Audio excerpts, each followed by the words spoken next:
Let's go to Mike and Venice. Hey, Joe, how we doing? Doing great, and you?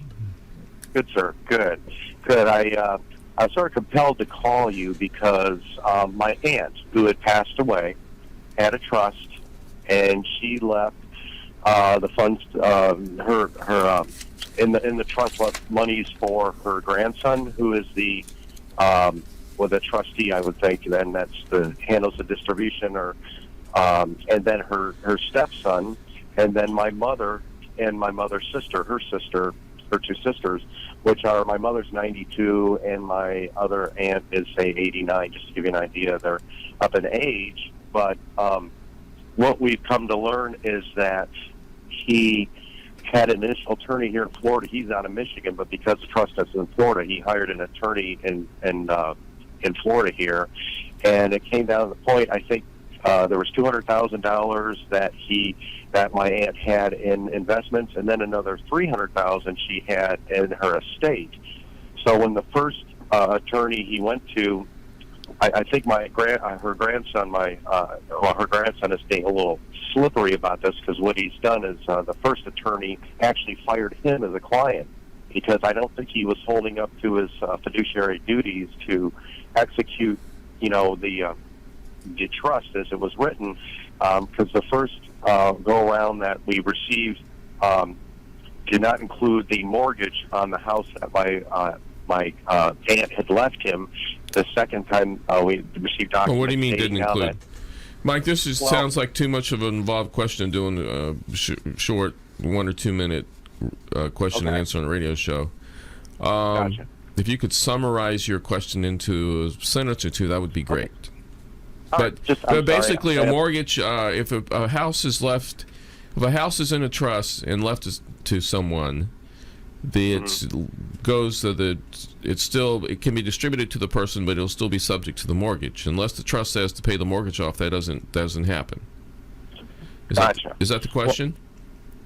Well, I just wonder how we can hold him accountable. Because it sounds like say the first attorney went to hired him as a client because he was asking him to do things that didn't include all the funds, or that would actually favor him more than and not evenly distribute the funds. I was just curious. Hold on, Mike. Are you saying a client asked a lawyer to do something that wasn't ethical? Exactly. Never mind.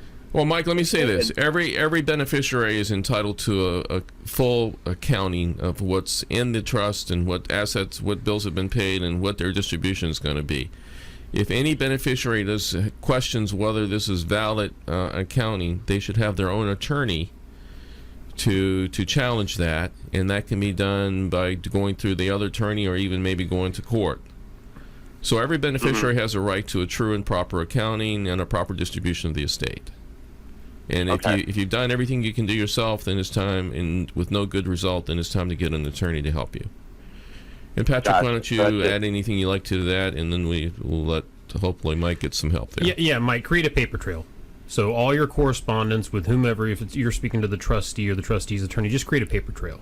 And that way, because memories get fuzzy and people's recollections change, you deal with revisionist history, especially if you are dealing with someone who's truly nefarious, which it sounds like you may be. If they're asking an attorney to create or be creative in the accounting process, I mean, that's such a breach of fiduciary duty, and one of the key fiduciary duties, the mandatory duty to account. So I think that the more you put in writing and reduce your communications to writing, the better off everybody's going to be there. Gotcha. Oh, that's great advice. And can we actually then, would that attorney that fired his client, the grandson, be able to?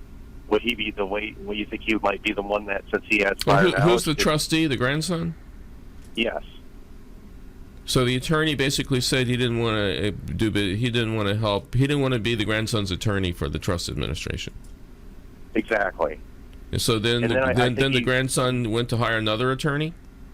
Yeah, another attorney at Punta Gorda, Florida, and either he BS'd him through the process and just got them to, or either they knowingly, or which I doubt they're knowingly doing it.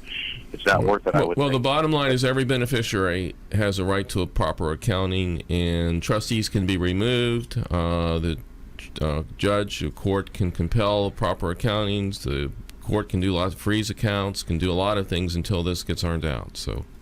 Yeah, that's the right answer. It's a matter of you just got to go back and sort of hold them accountable for any material breach of fiduciary duty. And we're dealing with the case right now where this case has gone on for years and the beneficiary was sitting back getting money. So the beneficiary is like, oh, this is normal, right? And turns out for the last decade plus, the beneficiary's never received an accounting. Like, they've been getting checks, but they have no idea if that check is accurate. But they probably never asked for one even, but they should have gotten one. But they should, unless they specifically waive, they get it. So that's the rule. And at the end of the day, it's one of those things, you don't know what you don't know. So you just sort of need to go back, Mike, and sort of reconnoiter kind of the lay of the land out there. And do you currently have counsel representing you? No. Okay. Then, yeah, you just give Joe a call because you're in the Venice area, it says. So, and right. He can give you a consultation because you need a little more in private setting for this sort of legally intimate kind of topic, and he can sort of walk you through what your options will be. Okay, great. All right.